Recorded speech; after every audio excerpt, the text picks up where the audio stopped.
नमस्कार. श्री स्वामी समर्थ. आजच्या व्हिडिओमध्ये सर्व स्वामी भक्तांचे स्वागत आहे. आपण घरातील देवपूजेमध्ये रोज देवाला फुले अर्पण करत असतो. ती फुले दुसऱ्या दिवशी शिळी होतात, तेव्हा ते आपण टाकून देतो.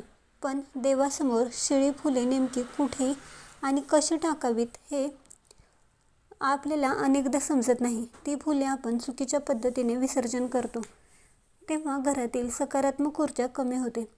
आपल्याला बरेच प्रश्न पडतात, फुले कुठे टाकावीत. काही जण कचऱ्यात टाकतात, पाण्यात किंवा झाडांमध्ये फुले टाकली जातात.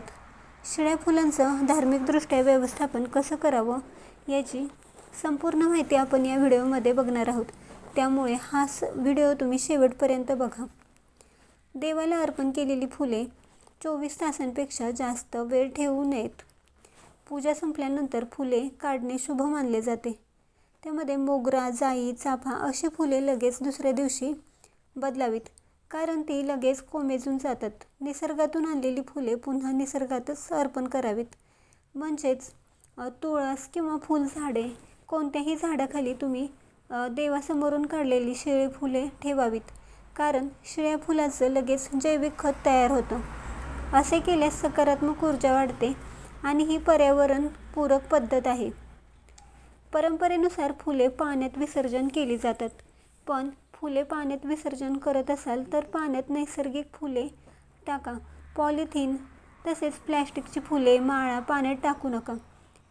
असे केल्यास पाण्यातील जीवांना धोका वाढतो. त्यामुळे पाण्यात नैसर्गिक आणि कमी फुले असतील तरच टाका. शिळ्या फुलांचा पुनर्वापर करून तुम्ही घरच्या घरी धूप, अगरबत्ती किंवा परफ्यूम पावडर बनवता येते. फुले घरच्या घरी वाळवून पावडर बनवून धूप तयार करता येतो. शिळी फुले कचऱ्यात टाकू नयेत. देवाला अर्पण केलेली फुले कचऱ्यात टाकल्यास अशुभ मानले जाते आणि घरात सकारात्मक ऊर्जा कमी होते. शिळी फुले कंपोस्ट पीटमध्ये टाकता येतात. शिळी फुले 100% जैविक असल्याने उत्तम माती तयार होते. कंपोस्ट झालेल्या मातीचा वापर पुन्हा झाडांसाठीच करता येतो. त्यामुळे देवासमोरून काढलेली फुले तुम्ही शक्यतो झाडाच्या खालीच नेऊन ठेवा. त्याची माती तयार होईल. ती इतरत्र कचऱ्यात वगैरे फेकून देऊ नका. तुम्हाला ही माहिती कशी वाटली कमेंट्स करून नक्की सांगा. व्हिडिओ आवडला असेल तर लाईक करा, शेअर करा आणि असेच धार्मिक व्हिडिओ बघण्यासाठी आपल्या नित्यभक्ती या चॅनेलला सबस्क्राईब करा.